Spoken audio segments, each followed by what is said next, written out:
Good morning standard 5 part 3 Hindi मुस्कुराता राजकुमार, जिसके लेखक हैं ऑस्कर वाइल्ड। इस कहानी का शिक्षण हमें जीवन में दूसरों को हमेशा सहायता करनी चाहिए, जिससे हमारा जीवन श्रेष्ठ बनता है। दूसरों का मदद करना हमारे लिए हितकर है, जो हमें जीवन में प्रगति की राह पर आगे हम बढ़ते हैं। तो आइए इस कहानी के माध्यम से मुस्कुराता राजकुमार को समझने का प्रयास करें। यह ऑस्कर वाइल्ड की कहानी, जो प्रतिमा, जो एक इसका स्ट्रक्चर है, फिगर है, मूर्ति है,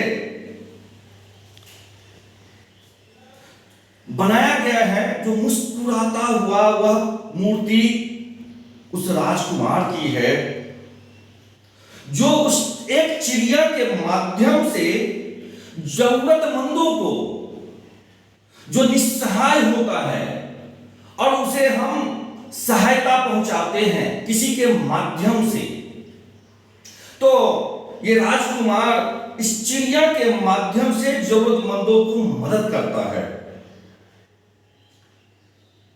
ये कहानी परोपकार यानी दूसरों का उपकार करना, दूसरों की सहायता करना को प्रेरित करती है। एक शहर के मध्य एक प्रतिमा लगी हुई थी। मध्य मतलब बीच। यह प्रतिमा उस राज्य के किसी राजकुमार की थी। शहर के बीचों बीच एक प्रतिमा लगी हुई थी, मूर्ति लगी हुई थी, जो उस प्रदेश के राजकुमार की थी, जो सदैव मुस्कुराता रहता था। मुस्कुराते रहना चाहिए इंसान को, इसलिए सब उसे मुस्कुराता राजकुमार कहता था। उसका रंग सुनहरा था तथा उसके वस्त्र सोने की परतों से बनी हुई थी, यानी सोने की पतली परत उसके मूर्ति के ऊपर चढ़ाया गया था। उसकी आंखें हीरे जड़ी, यानी हीरे से जड़ करके आंखें बनाई गई थी। हीरे जड़ी यानी हीरों से जड़ा हुआ। और तलवार रत्नों से जड़ी हुई थी। रत्नों यानी अनेक प्रकार के रत्न, हीरे जवाहरात रत्न से जड़ी हुई थी उनकी तलवार।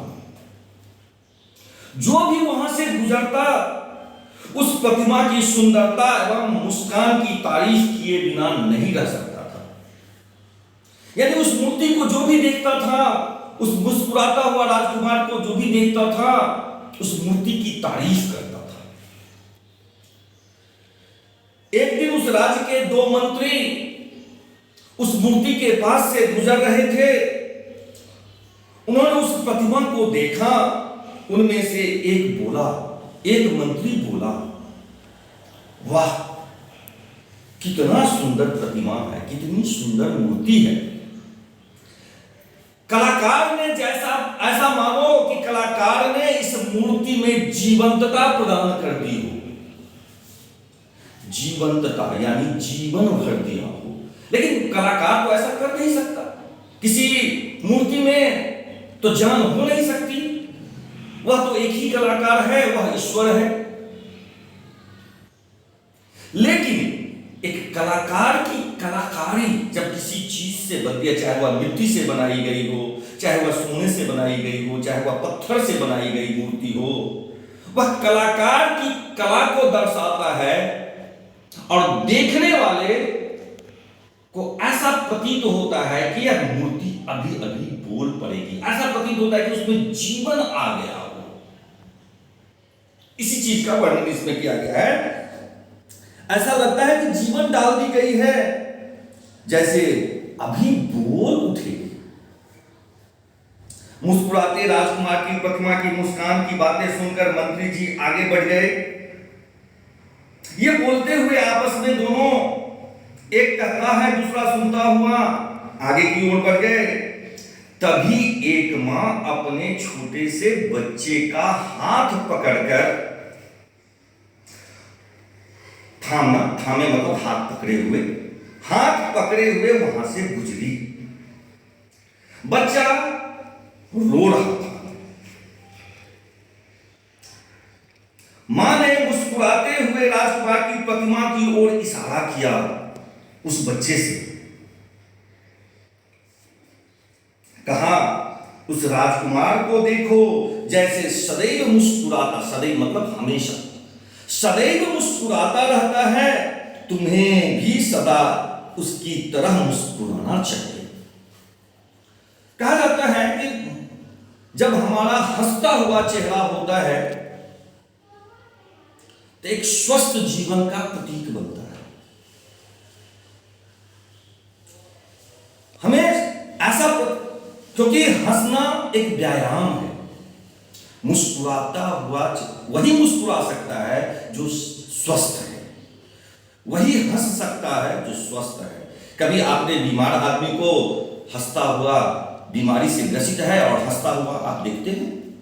नहीं, क्योंकि उसे तकलीफ होती है, उसे कष्ट होती है, इसीलिए उसके चेहरे पे मुस्कान नहीं आती है। इसीलिए मां ने कहा उस बच्चे से, उस मूर्ति की ओर, राजकुमार की मूर्ति को ओर इशारा करते हुए, कि देखो तुम्हें भी सदा इस राजकुमार की तरह, इस मूर्ति की तरह मुस्कुराते रहना चाहिए। बात बात पर रोना अच्छी बात नहीं है। हमें भी जीवन में हर बात के लिए रोना गलत बात है। हमें हर बात में किसी बात को समझने का प्रयास करनी चाहिए। जिस चीज का आप डिमांड करते हैं अपने माता पिता से, संभव होता है तो माता पिता जरूर देते हैं, और जो चीज संभव नहीं होता है वह आपसे को समझाने का प्रयास करते हैं, आपको नहीं दे पाते हैं। इसका मतलब ये नहीं कि जो माता पिता के बस में न हो वह भी हमें चाहिए, उसके लिए हम रोना धोना करें, हो हल्ला करें, ये अच्छी बात एकदम नहीं होगी। यह सुनकर राजकुमार की प्रतिमा को और अच्छा लगा। अपनी मां की बात को सुनकर के, उस बच्चे की मां की बात को सुनकर के उस प्रतिमा को अच्छा लगा।